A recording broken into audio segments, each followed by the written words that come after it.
अमन के नजरिए से सुनते हैं। क्या आप उन फुसफुसाहटों को सुन सकते हैं? वो पुकार जो सिर्फ अंधेरे में सुनाई देती है। यह है कसारा की दास्तां, एक भूला हुआ गांव जहां डर सिर्फ एक भावना नहीं बल्कि एक जीवित शाप है। मैं आपको एक सफर पर ले चलने वाला हूं जहां हर कदम आपकी हिम्मत का इम्तिहान लेगा। क्या आप इस कहानी का सामना कर पाएंगे? मेरा नाम अमन है। आज मैं जो कहानी आपको सुनाने जा रहा हूं वो मेरे जीवन की सबसे डरावनी और रहस्यमयी घटना है। ये बात उस वक्त की है जब मैं अपने 3 दोस्तों रोहन, प्रिया और अजय के साथ उत्तराखंड की पहाड़ियों में घूमने गया था। हम चारों कॉलेज के दिनों से दोस्त थे और हमें रोमांच का बहुत शौक था। ऊंचे पहाड़ों पर ट्रेकिंग करना, अनजान जगहों की खोज करना और ऐसी कहानियां सुनना जो रोंगटे खड़े कर दें, ये सब हमारे लिए आम बात थी। लेकिन उस बार हमने जो अनुभव किया वो हमारी सोच से कहीं आगे था। हमारा प्लान था कि अप्रैल की छुट्टियों में हम उत्तराखंड जाएंगे। अप्रैल का महीना था, मौसम सुहाना था और पहाड़ों की हरी भरी वादियां हमें बुला रही थी। मैं दिल्ली में एक छोटी सी नौकरी करता था। रोहन एक फ्रीलांस फोटोग्राफर था। प्रिया को इतिहास और पुरानी सभ्यताओं में दिलचस्पी थी और अजय एक जिम ट्रेनर था जो हमेशा फिटनेस की बातें करता रहता था। हम चारों अलग अलग थे लेकिन हमारी दोस्ती हमें एक साथ बांधे रखती थी। हमने नैनीताल से अपनी यात्रा शुरू की। वहां कुछ दिन बिताने के बाद हमें एक स्थानीय गाइड से एक पुराने गांव की कहानी सुनाई दी। उसका नाम था कसारा। गाइड ने बताया कि यह गांव कभी पहाड़ों के बीच बसा हुआ था, लेकिन अब यह किसी नक्शे में नहीं मिलता। लोग कहते थे कि वहां कुछ ऐसा हुआ था कि पूरा गांव एक रात में गायब हो गया।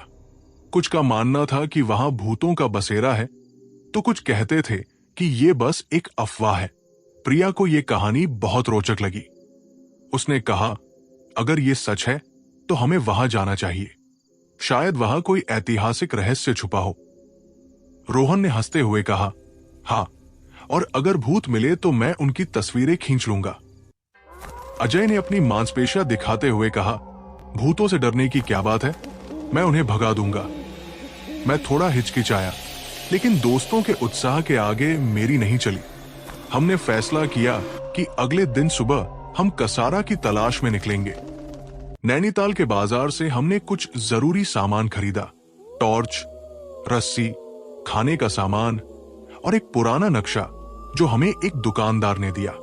उस नक्शे में कसारा का नाम तो नहीं था, लेकिन एक इलाका चिन्हित था जो बाकी गांवों से अलग थलग था। दुकानदार ने हमें चेतावनी दी, उस तरफ मत जाओ, वहां कुछ ठीक नहीं है। लेकिन हमने उसकी बात को अनसुना कर दिया। हमें लगा कि ये सब बस डराने वाली कहानियां हैं। अगली सुबह हमने अपनी जीप नैनीताल से बाहर निकाली और उस दिशा में चल पड़े जो नक्शे में चिन्हित थी। रास्ता आसान नहीं था। पहले तो पक्की सड़क थी, लेकिन धीरे धीरे वो कच्चे रास्तों में बदल गई।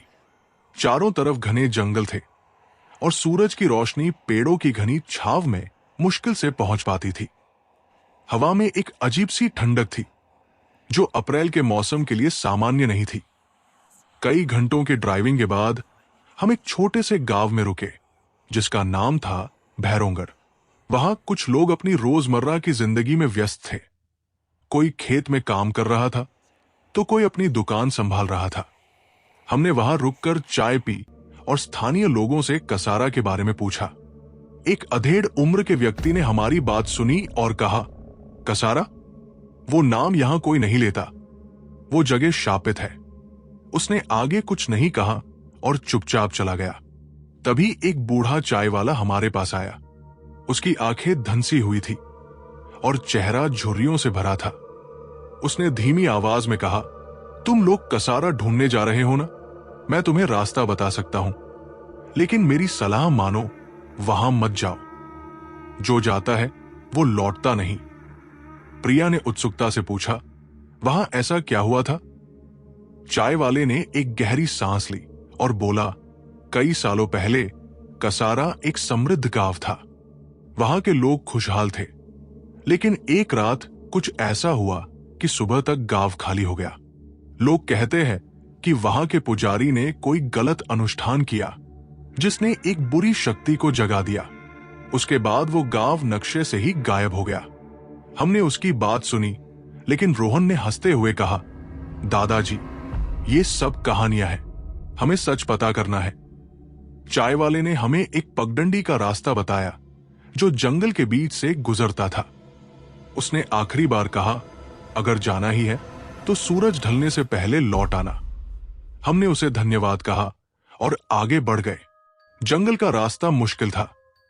पेड़ इतने घने थे कि दिन में भी अंधेरा सा लगता था। पक्षियों की आवाजें धीरे धीरे कम होती गई और एक अजीब सी खामोशी छा गई।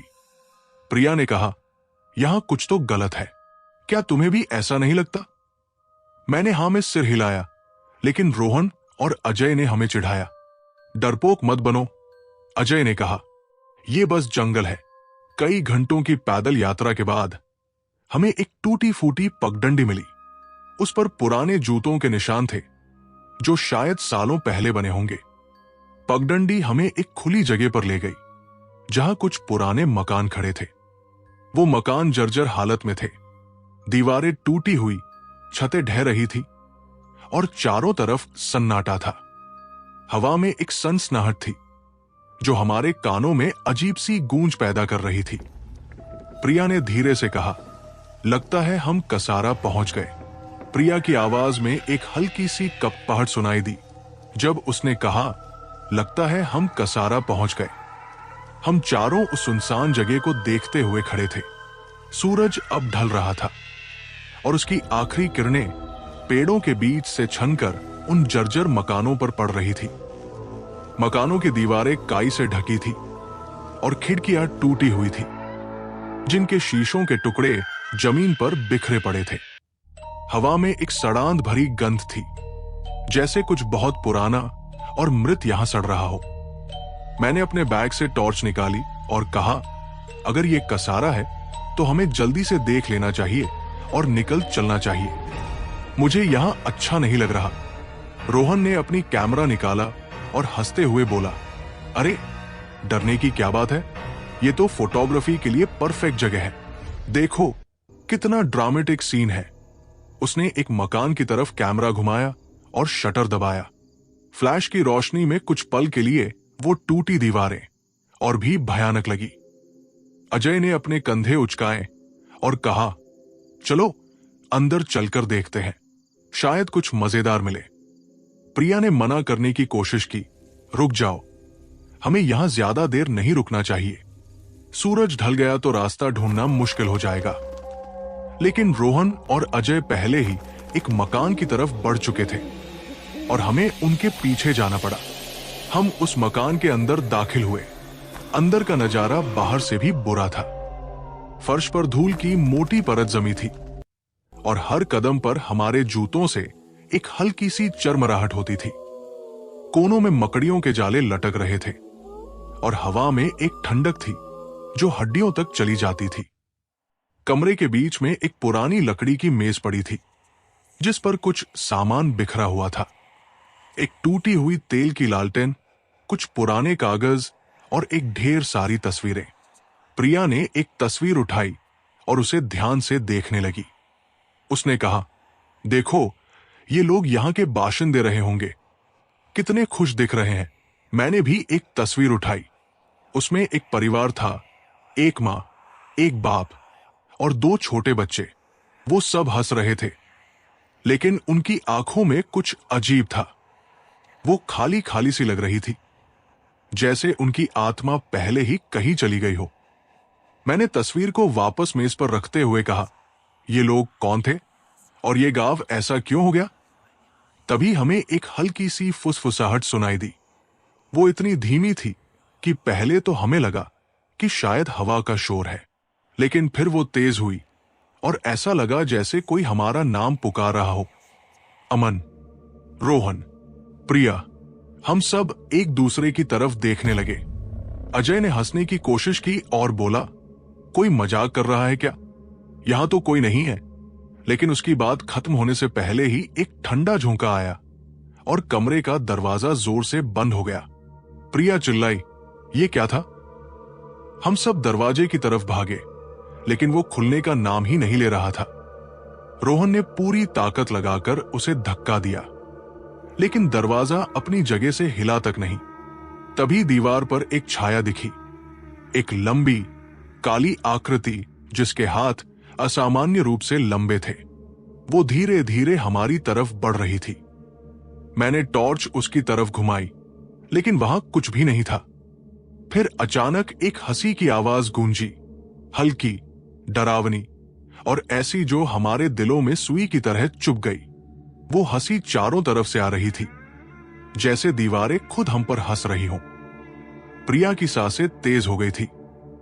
उसने मेरी बाह पकड़ते हुए कहा, अमन, हमें यहां से निकलना होगा। ये जगह ठीक नहीं है। मैंने भी उसकी बात से सहमति जताई, लेकिन दरवाजा अब भी नहीं खुल रहा था। अजय ने एक कुर्सी उठाई और दरवाजे पर दे मारी। लकड़ी टूटने की आवाज हुई, लेकिन दरवाजा वैसा ही रहा। रोहन ने चिल्लाकर कहा, यह क्या हो रहा है? कोई है यहां? उसकी आवाज कमरे में गूंज गई और जवाब में वो हंसी फिर से सुनाई दी, इस बार और तेज और करीब। मैंने टॉर्च की रोशनी चारों तरफ घुमाई। कमरे में कुछ भी नहीं बदला था, लेकिन हवा अब और ठंडी हो गई थी। मेरे हाथ कांप रहे थे और मुझे ऐसा लग रहा था जैसे कोई मेरे ठीक पीछे खड़ा हो।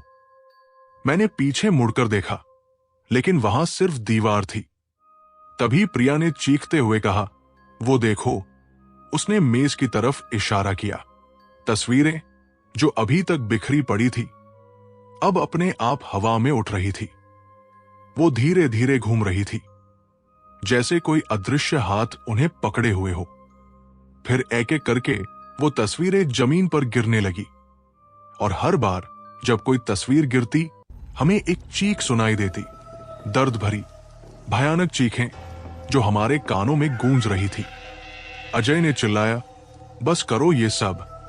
उसने मेज को लात मारी और तस्वीरें फिर से बिखर गई, लेकिन इसके साथ ही कमरे की दीवारों पर खून के धब्बे उभरने लगे। वो धीरे धीरे नीचे की तरफ बह रहे थे, जैसे अभी अभी किसी ने वहां खून उड़ेला हो। प्रिया रोने लगी और मैंने उसे गले लगाकर शांत करने की कोशिश की, लेकिन मेरे अपने दिल की धड़कनें इतनी तेज थी कि मुझे लग रहा था कि वो मेरी छाती फाड़कर बाहर आ जाएंगी। रोहन ने अपनी जेब से एक चाकू निकाला और बोला, अगर कोई यहां है तो सामने आओ। उसकी आवाज में डर कम और गुस्सा ज्यादा था, लेकिन जवाब में सिर्फ वही हंसी आई। और फिर कमरे की छत से कुछ टपकने की आवाज शुरू हुई। हमने ऊपर देखा, वहां से कुछ काला काला सा टपक रहा था, जैसे सड़ा हुआ खून। वो हमारे चेहरों पर गिरा और उसकी गंध इतनी भयानक थी कि अजय को उल्टी हो गई। मैंने चिल्लाकर कहा, हमें यहां से निकलना होगा, चाहे कुछ भी हो। हमने फिर से दरवाजे पर धक्का लगाया और इस बार वो थोड़ा सा हिला। हम सबने मिलकर पूरी ताकत लगाई और आखिरकार दरवाजा टूट गया। हम बाहर की तरफ भागे, लेकिन बाहर का नजारा और भी डरावना था। जहां पहले सिर्फ खंडहर थे, वहां अब धुंध छाई हुई थी, और उस धुंध में कुछ आकृतियां दिख रही थी। वो लोग थे, या शायद उनके भूत। उनके चेहरे वही थे जो तस्वीरों में थे, लेकिन उनकी आंखें काली और खोखली थी। वो धीरे धीरे हमारी तरफ बढ़ रहे थे और उनके मुंह से वही हंसी निकल रही थी। अजय ने चिल्लाया, भागो। हम जंगल की तरफ दौड़े, लेकिन ऐसा लग रहा था कि रास्ता खत्म ही नहीं हो रहा। पेड़ों के बीच से गुजरते हुए हमें लग रहा था कि वो आकृतियां हमारे पीछे पीछे आ रही है। उनकी सांसों की आवाज, उनकी हंसी और उनके कदमों की आहट हमारे कानों में गूंज रही थी। प्रिया एक पेड़ से टकराकर गिर पड़ी और मैंने उसे उठाया। रोहन ने पीछे मुड़कर देखा और चीखा, वो पास आ रहे हैं। हमने अपनी पूरी ताकत लगाई, लेकिन वो धुंध और वो आकृतियां हमारे चारों तरफ फैलती जा रही थी। तभी अजय रुक गया। उसने कहा, मैं उन्हें रोकता हूं, तुम लोग भागो। मैंने चिल्लाया, नहीं, अजय, मत कर। लेकिन वो पीछे मुड़ गया और उन आकृतियों की तरफ दौड़ा। हमने उसे रोकने की कोशिश की, लेकिन वो धुंध में गायब हो गया। उसकी एक आखिरी चीख सुनाई दी और फिर सन्नाटा छा गया। अजय की चीख अभी भी मेरे कानों में गूंज रही थी। वो आखिरी आवाज दर्द और डर से भरी, जैसे मेरे दिल में चाकू की तरह चुभ गई थी। हम तीनों, मैं, प्रिया और रोहन, जंगल की ओर भाग रहे थे, लेकिन ऐसा लग रहा था कि हम एक ही जगह पर चक्कर काट रहे हैं। पेड़ों की शाखाएं हमारे चेहरों को खरोंच रही थी और ठंडी हवा हमारे पसीने को बर्फ की तरह जमा रही थी। धुंध अब और गहरी हो गई थी और उसमें से वो काली आकृतियां फिर से उभर रही थी। उनकी खोखली आंखें हमें घूर रही थी और उनकी हंसी अब एक भयानक कोरस बन गई थी जो चारों तरफ से हमें घेर रही थी। प्रिया की सांसें फूल रही थी। वो बार बार पीछे मुड़कर देख रही थी, जैसे उसे उम्मीद थी कि अजय किसी तरह वापस आ जाएगा। उसने रोते हुए कहा, अमन, वो चला गया, अजय चला गया, हमने उसे छोड़ दिया। मैंने उसका हाथ पकड़ा और कहा, प्रिया, हमारे पास रुकने का वक्त नहीं है। अगर हम रुके तो कोई नहीं बचेगा। लेकिन मेरी अपनी आवाज में वो ताकत नहीं थी जो मैं दिखाना चाहता था। मेरा मन अजय के लिए रो रहा था, वो दोस्त जो हमेशा हमें हंसाता था, जो अपनी ताकत पर इतना गर्व करता था, अब उस धुंध में खो गया था। रोहन आगे आगे भाग रहा था। उसने अपनी टॉर्च हवा में लहराते हुए कहा, यहां से निकलने का रास्ता ढूंढो। ये जंगल खत्म ही नहीं हो रहा, लेकिन जंगल बदल रहा था। पेड़ों की शाखाएं अब पहले से ज्यादा घनी लग रही थी, जैसे वो हमें रोकने की कोशिश कर रही हों। जमीन पर काई और कीचड़ था जो हमारे जूतों में चिपक रहा था और हमें धीमा कर रहा था। तभी एक पेड़ की जड़ में मेरा पैर फंस गया और मैं औंधे मुंह गिर पड़ा। प्रिया ने मुझे उठाने की कोशिश की, लेकिन उसकी आंखों में डर साफ दिख रहा था। उसने चीखते हुए कहा, अमन, वो आ रहे हैं, वो ठीक पीछे हैं। मैंने पीछे मुड़कर देखा। धुंध में वो आकृतियां अब साफ दिख रही थी। उनके चेहरे अब सिर्फ तस्वीरों जैसे नहीं थे, उनके मुंह खुले हुए थे और उनमें से एक काला सड़ा हुआ तरल टपक रहा था।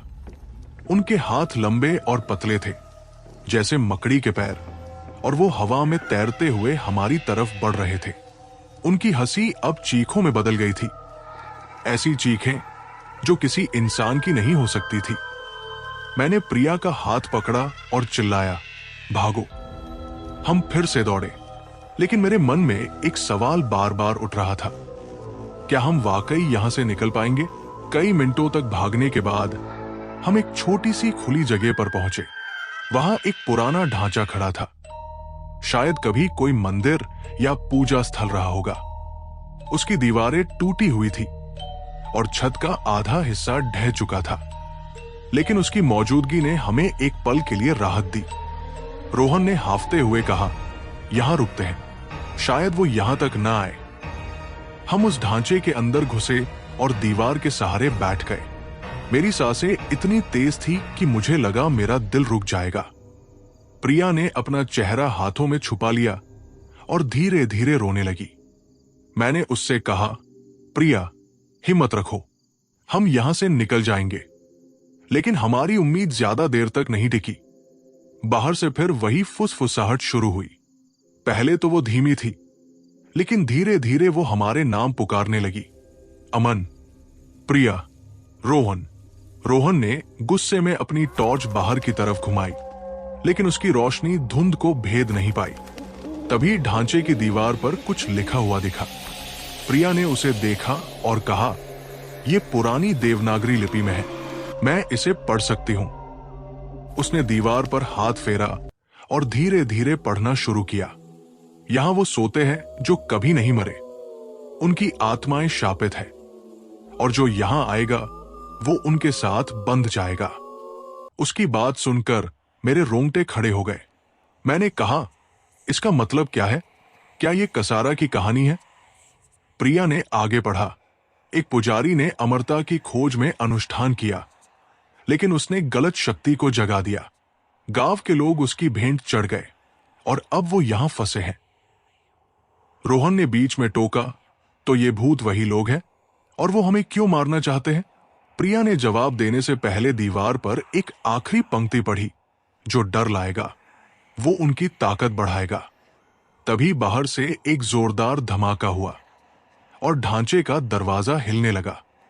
हम सब खड़े हो गए और रोहन ने चाकू निकाल लिया, लेकिन जो आया वो कोई इंसान नहीं था। धुंध से एक विशाल आकृति निकली। उसका शरीर काला और सड़ा हुआ था और उसकी आंखें लाल चमक रही थी।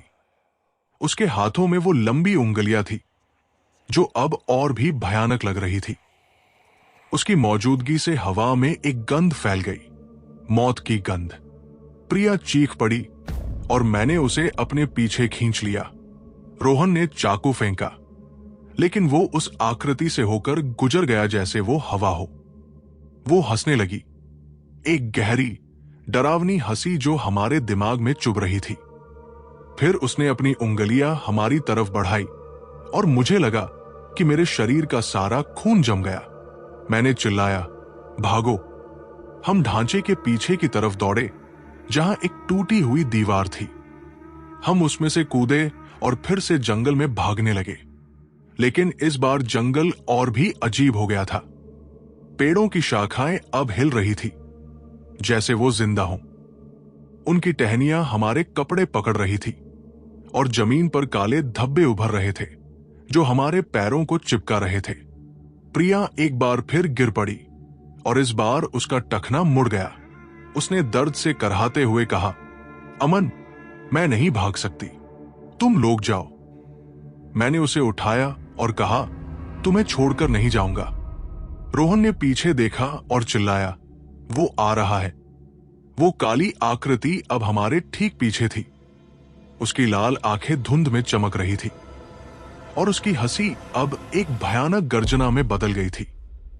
मैंने प्रिया को कंधे पर उठाया और रोहन से कहा, हमें कुछ करना होगा, ये हमें नहीं छोड़ेगा।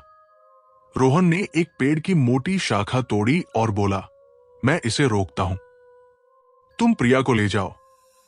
मैंने चिल्लाया, नहीं रोहन, अजय की तरह नहीं। लेकिन वो नहीं रुका। वो उस आकृति की तरफ दौड़ा और मैंने उसे धुंध में गायब होते देखा। उसकी एक चीख सुनाई दी और फिर सन्नाटा छा गया। मैंने प्रिया को कसकर पकड़ा और आगे बढ़ा। मेरे आंसू बह रहे थे। अजय गया, रोहन गया और अब सिर्फ हम दो बचे थे। जंगल अब एक भूल भुलैया बन चुका था और हर कदम पर मुझे लग रहा था कि यह हमारा आखिरी कदम होगा। लेकिन तभी धुंध के बीच से एक रोशनी दिखी, हल्की कांपती हुई रोशनी। मैंने उसकी तरफ बढ़ना शुरू किया, उम्मीद के साथ कि शायद वो हमारा रास्ता हो।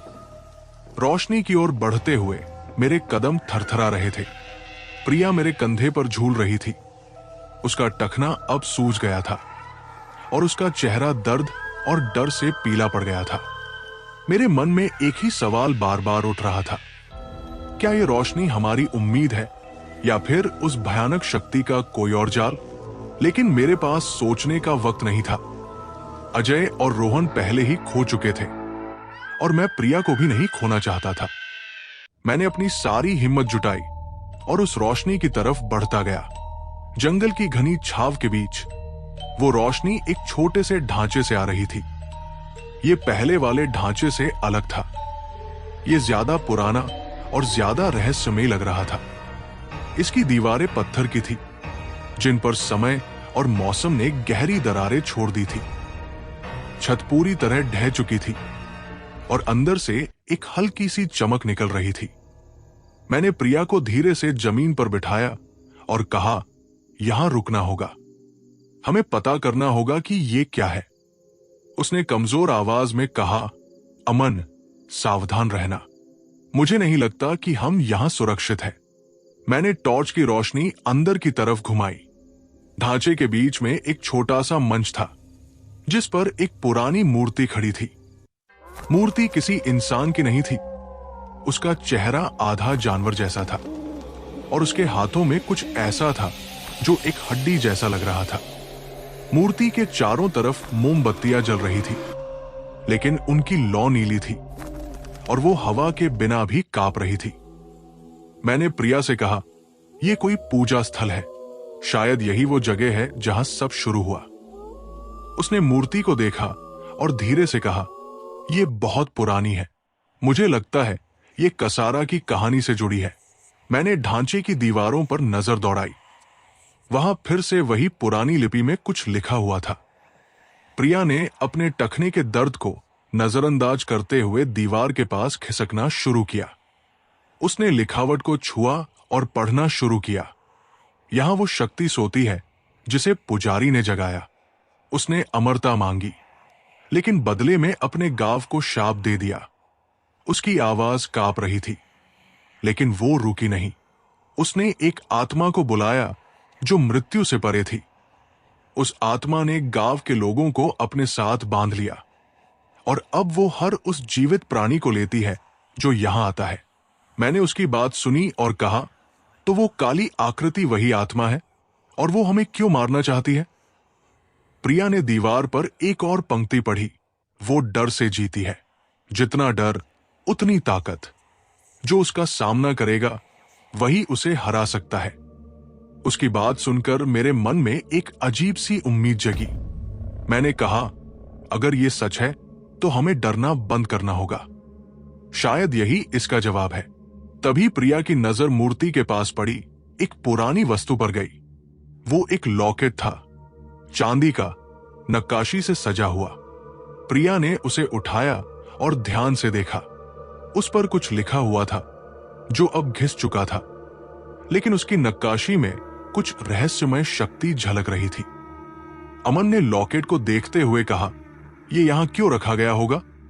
लगता है इसका इससे जरूर कोई संबंध है। प्रिया ने लॉकेट को कसकर पकड़ा और कहा, अमन, मुझे लगता है यह लॉकेट इस शक्ति से जुड़ा है। मैंने उससे कहा, अगर ऐसा है तो हमें और जानना होगा। मैंने मूर्ति के पास देखा और वहां एक पुरानी किताब पड़ी हुई दिखी। वो चमड़े से बंधी थी और उसके पन्ने पीले और फटे हुए थे। मैंने उसे उठाया और खोला। अंदर कुछ लिखा हुआ था, लेकिन वो कोई आम भाषा नहीं थी। प्रिया ने किताब को देखा और कहा, यह संस्कृत में है, मैं इसे समझ सकती हूं। उसने धीरे धीरे पढ़ना शुरू किया। पुजारी का नाम था विश्वदत्त। उसने एक रात को मृत्यु की देवी को बुलाया। उसने सोचा कि वो उसे अमरता देगी, लेकिन उसने गलत मंत्र पढ़ा। देवी की जगह एक राक्षसी आत्मा जागी, जिसने गांव को अपने कब्जे में ले लिया। उसने आगे पढ़ा, उस आत्मा को रोकने का एक ही तरीका है, उसके शाप को तोड़ना। जो उसका सामना करेगा उसे अपने डर को छोड़ना होगा, और जो उसका आत्मा का मूल है उसे नष्ट करना होगा। मैंने पूछा, मूल? वो क्या है? प्रिया ने किताब में एक चित्र की तरफ इशारा किया। उसमें मूर्ति का एक स्केच था और उसके नीचे लिखा था, ये मूर्ति उस आत्मा का बंधन है, इसे तोड़ो और शाप खत्म हो जाएगा। प्रिया ने कहा, किताब में आगे लिखा है कि यह लॉकेट आखिरी कोशिश थी। जब पुजारी ने गलत अनुष्ठान किया और वो शक्ति जाग उठी, तब गांव के लोगों ने इसे रोकने का एक उपाय खोजा। उन्होंने अपने प्रार्थनाओं और अंतिम बलिदानों से इस लॉकेट को शक्ति दी। ये आत्मा की ताकत को रोकने और उसे बांधने में सक्षम है। अमन ने कहा, तो ये लॉकेट, इसका मतलब है कि आत्मा की कमजोरी यही है? प्रिया ने सिर हिलाया और बोली, यहां और भी लिखा है, लॉकेट आत्मा का एक हिस्सा बांध कर रखता है। ये लॉकेट जिसके पास होगा उसे आत्मा छू नहीं पाएगी। उसी समय ढांचे की दीवारें अचानक हिलने लगी और मूर्ति की आंखों में एक लाल चमक पैदा हुई। हवा में एक ठंडक फैल गई और हमें फिर से वही फुसफुसाहट सुनाई दी, लेकिन इस बार वो शब्द साफ थे, तुम मेरे हो, तुम यहां से नहीं जा सकते। मेरे मन में एक योजना बनने लगी। मैंने प्रिया से कहा, अगर ये मूर्ति उस आत्मा की ताकत है तो हमें इसे नष्ट करना होगा, लेकिन वो हमें यहां तक नहीं पहुंचने देगी। प्रिया ने लॉकेट को देखते हुए कहा, शायद ये लॉकेट उसका ध्यान भटका सकता है। उसकी बात में दम था, लेकिन मेरे मन में डर अभी भी था। अजय और रोहन की चीखें मेरे दिमाग में गूंज रही थी और मुझे लग रहा था कि हम भी उसी रास्ते पर हैं। तभी ढांचे का फर्श हिलने लगा और वो काली आकृति फिर से हमारे सामने प्रकट हुई। इस बार वो पहले से भी बड़ी थी। उसका शरीर अब सड़ते हुए मांस का ढेर लग रहा था और उसकी लाल आंखें हमें घूर रही थी। उसने एक गहरी आवाज में कहा, तुम मेरे हो, यहां कोई नहीं बचता। प्रिया ने लॉकेट को हवा में उठाया और चिल्लाई, अगर तू इतनी ताकतवर है तो इसे लेके दिखा। आकृति की नजर लॉकेट पर गई और वो एक पल के लिए रुक गई। मैंने मौका देखते हुए मूर्ति की तरफ दौड़ लगाई। मेरे हाथ कांप रहे थे, लेकिन मैंने हिम्मत जुटाई और मूर्ति को उठा लिया। वो ठंडी थी, इतनी ठंडी कि मेरी उंगलियां सुन्न हो गई। आकृति ने गर्जना की और मेरी तरफ बढ़ी, लेकिन प्रिया ने लॉकेट को और ऊंचा उठाया।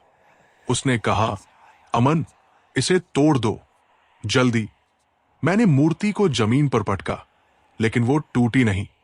आकृति अब मेरे करीब थी और उसकी उंगलियां मेरे गले की तरफ बढ़ रही थी। मैंने फिर से कोशिश की।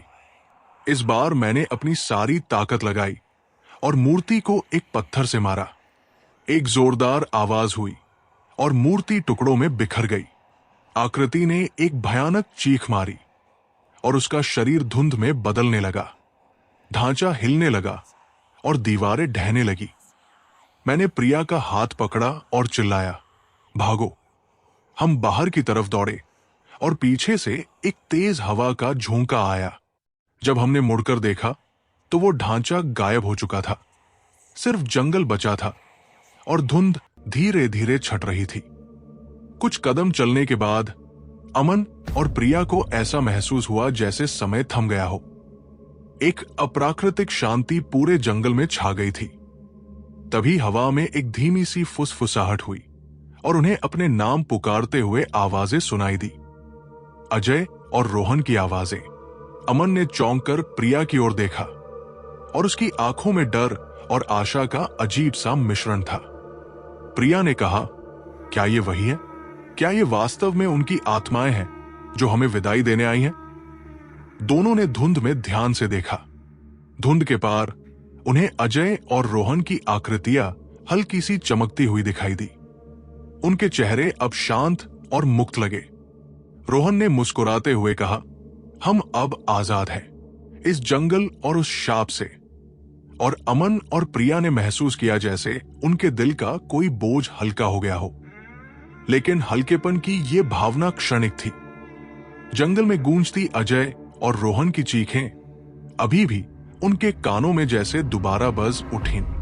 अमन ने थरथराते हुए हाथों से अपने चेहरे को ढक लिया। उसकी आंखों से आंसू फूट पड़े। मैंने अजय और रोहन को बचाने के लिए कुछ नहीं किया। मैंने उन्हें उस भयानक चीज का शिकार होने दिया। उसकी आवाज में खुद को दोष देने की भारी तपिश थी। प्रिया ने भी चुपचाप आंसुओं को बहने दिया। उसने धीमे से कहा, हमने उन्हें उस अंधेरे में अकेला छोड़ दिया। क्या वे हमें माफ करेंगे? उसका दिल दुख और गहरे अपराध बोध से झकझोर रहा था। उनकी दोस्ती की जड़ें मजबूत थी, लेकिन दोस्तों की मौत ने हर सुखद याद को जैसे कुचल दिया हो। अजय की वो हंसी जो हर डर के बीच भी उनका सहारा बनती थी। रोहन का वो कैमरा जो हर पल को जीवंत बना देता था, अब सिर्फ यादों के रूप में रह गए थे, जिनकी मौजूदगी में सुकून कम और दर्द ज्यादा था। अमन ने खुद से वादा किया कि वो इस हादसे को कभी नहीं भूलेगा। ये सिर्फ उनके दोस्तों की कुर्बानी नहीं, बल्कि उनके प्यार, साहस और उनके अधूरे सपनों की भी कहानी थी। प्रिया ने महसूस किया कि उनके खोए हुए दोस्तों की आत्माएं शायद अब मुक्त थी, लेकिन उनके दिल पर जो जख्म थे वो शायद ही कभी भर नहीं पाएंगे।